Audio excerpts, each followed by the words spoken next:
had no idea. I didn't know they were taboo to talk about.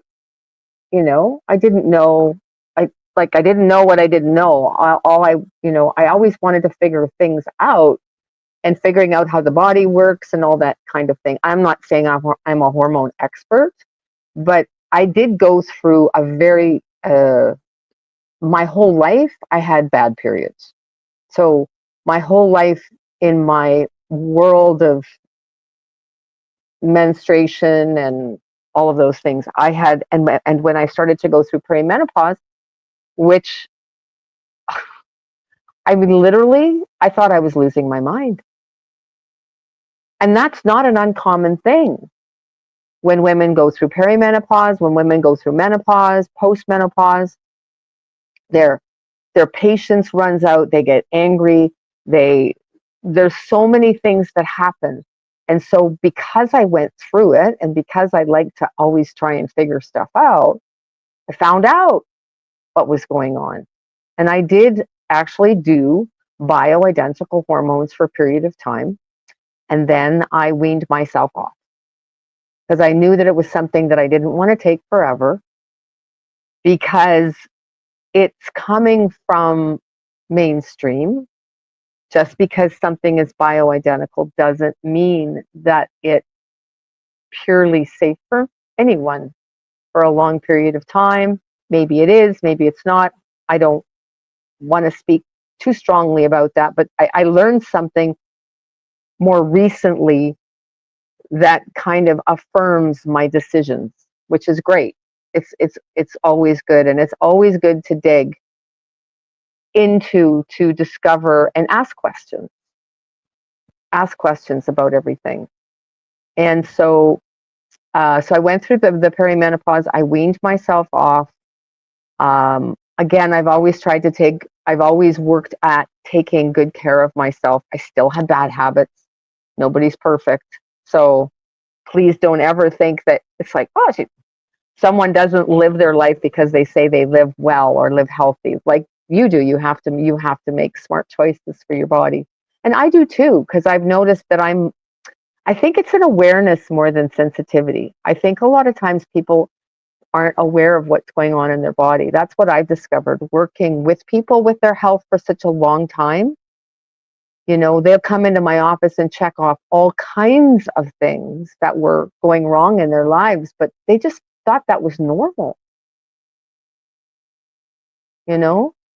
So going back to the question that you asked, um, it was actually in the spring this year, I had, I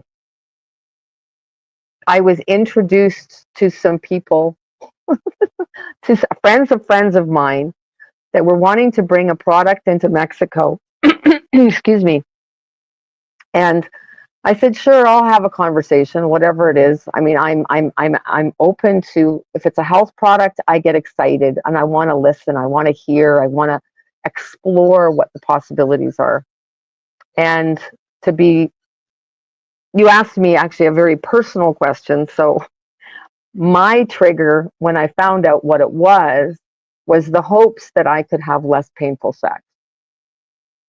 That's what really got my interest, was the very first thing at the top of my mind, even though I didn't say it right away. And so I got to have that conversation. Is this potentially going to help me with that? And they said, yeah, potentially. So there's no medical claims, there's none of that, but it made sense to me because human growth hormone is amazing. Because it's the mama of all hormones. And then what I mean by that, I love this analogy in this picture. She is the mother of all hormones, which means that when the pituitary gland makes HGH, HGH can become any hormone in the body. The body says what it needs. So in the body's intelligence, right, we're starting with that human growth hormone that your pituitary gland makes, and the body decides what to do with that hormone in playing in its own orchestra. So When mama is abundant, so are the children. When mama's not doing so well, neither are her children.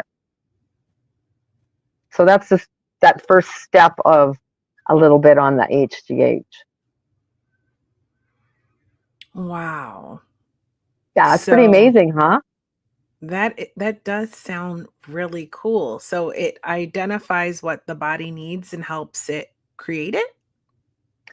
Yeah. So, for example, what happens is that when the pituitary gland, so how the HGH, the the product that I use, and if we're taking bioidentical hormones of any kind, it's something that's being put, like a blood test is taken, your hormones are measured in that point in time. Then your concoction is created for you to the best of their ability as to what it is thinking that your body needs. Whatever we put inside our body to replace something that we apparently aren't getting enough of tells the gland or the organ not to create that anymore because it's not needed. For example, if we get diagnosed with something that goes wrong with our thyroid and we go on a synthetic hormone or a medication, it's telling the thyroid that it doesn't have to work anymore because it's getting replaced, Hmm. right? So we don't realize that that's what's actually happening in our body. So so in a sense, on a high level, I'm going to say that it deals with the symptoms. So it might get rid of hot flashes. It might, improve our sleep for some time or whatever. And then you have to keep going and getting your levels checked so that they can adjust whatever's going on there.